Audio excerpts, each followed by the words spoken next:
अस्सलाम वालेकुम, this is Zahid Arai, lecture in physics. हम चैप्टर नंबर 2 मुकम्मल कर चुके हैं एंटी टेस्ट सीरीज़ में और चैप्टर नंबर 3 आज हम स्टार्ट करने जा रहे हैं। चैप्टर नंबर 3 हमारे सिंथ टेक्स्ट बुक बोर्ड के हिसाब से मोशन। मोशन क्या है इसको डिस्कस करेंगे। उससे पहले कुछ बैकग्राउंड भी डिस्कस कर लेते हैं या फिर मोशन से बढ़कर कुछ डिस्कस कर लेते हैं, राइट। मोशन को स्टडी करने से पहले मैं फिजिक्स की एक ब्रांच यहाँ पर डिस्कस करना पसंद करूँगा, दैट इज़ मैकेनिक्स।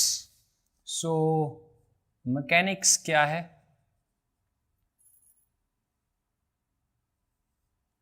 मैकेनिक्स पर बात करते हैं। जब हम फिजिक्स की ब्रांचेस पढ़ रहे थे मैकेनिक्स को, शायद मैंने तब भी डिफाइन किया था, फिर से गौर से सुन लें। Mechanics is the branch of physics definitely that deals with the study of moving bodies. It deals with the study of moving bodies. So study of moving objects with or without the reference of force, with or without the reference of force. इसका मतलब ये हुआ कि हम motion को discuss कर रहे हैं, मूविंग बॉडीज को डिस्कस कर रहे हैं, किसके साथ? फोर्स के साथ या फोर्स के बिना। तो इसलिए मैकेनिक्स को दो ब्रांचेस में फर्दर डिवाइड कर दिया जाता है। वो दो ब्रांचेस हैं, एक काइनेमैटिक्स और दूसरी है डायनामिक्स, राइट। काइनेमैटिक्स किसी ग्रीक लैंग्वेज का वर्ड है, काइनेमी, जिससे निकला है, जिसका मतलब होता है motion. So over here we deal with the motion only, right, without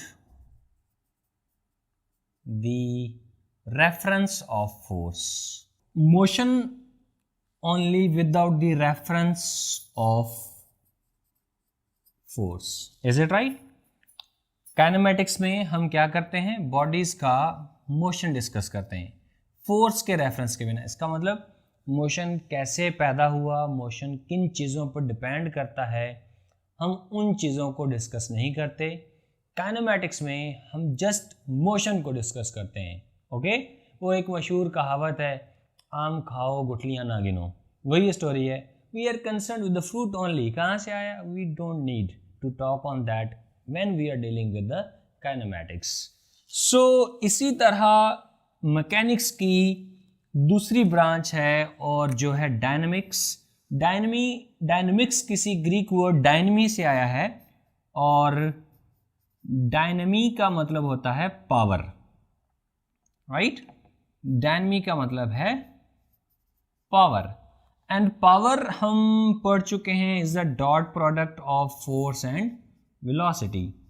it means in dynamics we do not only we study about the motion, but along with the motion we study the force as well. Is it right? So dynamics को फिर हम कैसे define कर सकते हैं? You may say that dynamics is the branch of physics that deals with the study of motion of bodies. Motion of bodies with the reference of cause of motion, that is force. इसका मतलब हम अगर motion को उसके cause के साथ पढ़ें, motion की वजह भी पढ़ें, राइट, तो ऐसी फिजिक्स की ब्रांच जिसमें मोशन को उसकी वजह के साथ पढ़ा जाए कि वो मोशन कहाँ से आया, किस वजह से है, किन फैक्टर्स पर डिपेंड करता है, तो ये सारी की सारी चीज़ें इंक्लूड होती हैं मैकेनिक्स की एक ब्रांच में जिसको आप कहते हैं डायनामिक्स। तो ये चैप्टर जिसका नाम मोशन है, ये चैप्टर ना सिर्फ काइनेमैटिक्स को डील करता है बट ये चैप्टर डायनामिक्स को भी डील करता है। तो इस चैप्टर में हम दोनों चीज़ें पढ़ेंगे, काइनेमैटिक्स एंड डायनामिक्स। ओके, क्योंकि इंटर की फिजिक्स है, एक बेसिक लेवल की फिजिक्स है, इसमें हम बहुत ज़्यादा डिटेल्स नहीं बल्कि एक इंट्रोडक्टरी सेशन है हमारा ये फर्स्ट इंटर का। तो देखते हैं कि काइनेमैटिक्स में हम क्या क्या फैक्टर्स पढ़ते हैं और डायनामिक्स में हम क्या क्या चीज़ें डील करते हैं। जब हमारे सामने काइनेमैटिक्स का जिक्र होता है तो हमारे सामने बात होती है मोशन की। ओके, हम बार बार डिफाइन कर रहे हैं, मैकेनिक्स को भी हमने डिफाइन किया, it is something that is related with the motion. Okay, branch of physics that is related with the motion, right. Kinematics भी मोशन, डायनामिक्स भी मोशन। सो आखिर मोशन है क्या?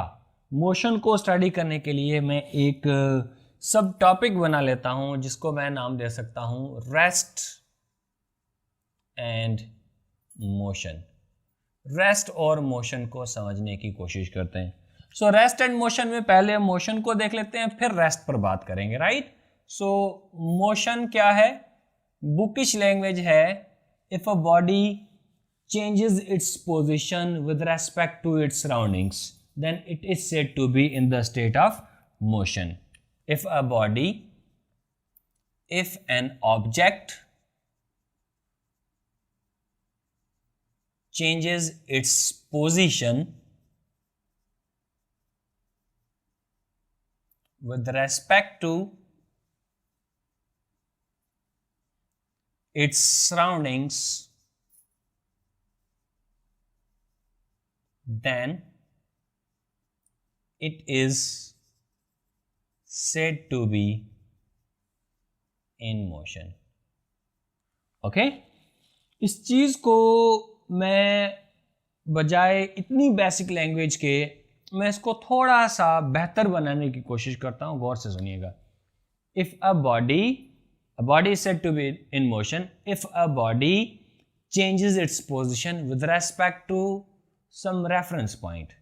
अगर कोई बॉडी किसी रेफरेंस पॉइंट के रेस्पेक्टिव अपनी पोजीशन चेंज कर रही है तो वो बॉडी उस रेफरेंस पॉइंट के रेस्पेक्टिव मोशन में होगी।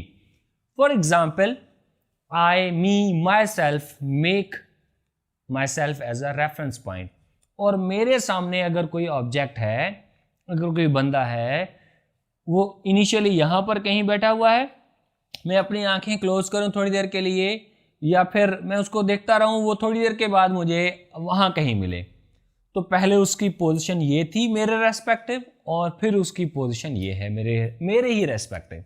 Is it right? सो मैं खुद एज अ रेफरेंस पॉइंट और ऑब्जेक्ट वो जो मूव कर रहा है, सो मेरे हिसाब से वो जो होगा वो मोशन में कहलाएगा। ओके, तो मोशन को कैसे डिफाइन किया जाएगा? If a body changes its position with respect to some reference point, with respect to the surroundings, with respect to some other body, then that body will be called in motion with respect to that person, that body, that reference point. Okay?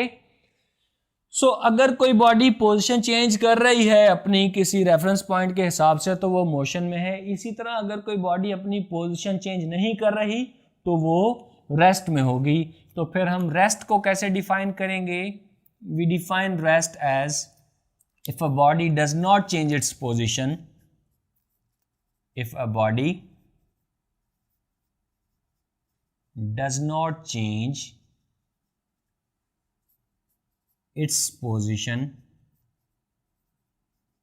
with respect to its surroundings or reference point, then it is said to be in the state of rest. Is it right? अगर कोई body अपनी position change नहीं कर रही तो वो rest में होगी। फिर हम कहते हैं ना तो मोशन एब्सोल्यूट होता है ना ही रेस्ट एब्सोल्यूट होता है, ना मोशन एब्सोल्यूट होता है ना ही रेस्ट एब्सोल्यूट होता है। रेस्ट भी रिलेटिव होता है और मोशन भी रिलेटिव होता है। तो ये बहुत खास point, both the rest and motion are relative. Relative का कॉन्सेप्ट मैं समझाता हूं। Neither the rest is absolute nor the motion is absolute. We say neither the rest is absolute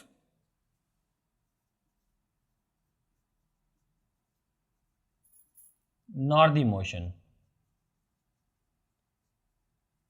ना ही तो रेस्ट एब्सोल्यूट होता है, ना ही मोशन एब्सोल्यूट।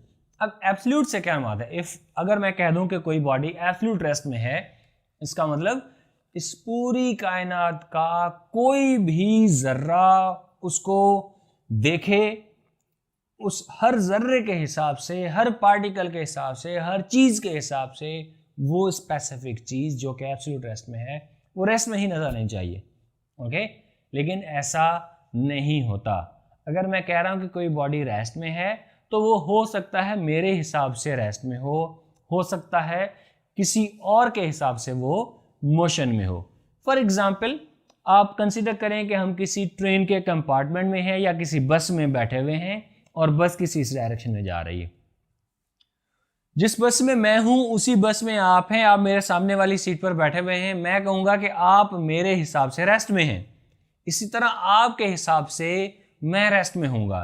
लेकिन अगर उस बस के बाहर अगर कोई हमें ऑब्जर्व करे, हमें कोई व्यू करे, तो क्या होगा कि हम उस बाहर वाले बंदे के रेस्पेक्टिवली अपनी पोजीशन चेंज कर रहे होंगे तो हम मोशन में कहलाएंगे।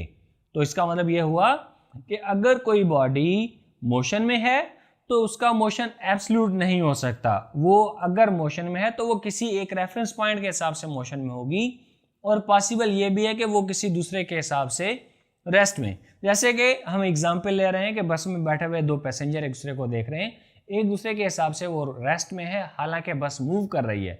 लेकिन बाहर से अगर कोई बंदा देखेगा तो उनके हिसाब से, उस बंदे के हिसाब से वो दोनों बंदे जो हैं वो मोशन में होंगे।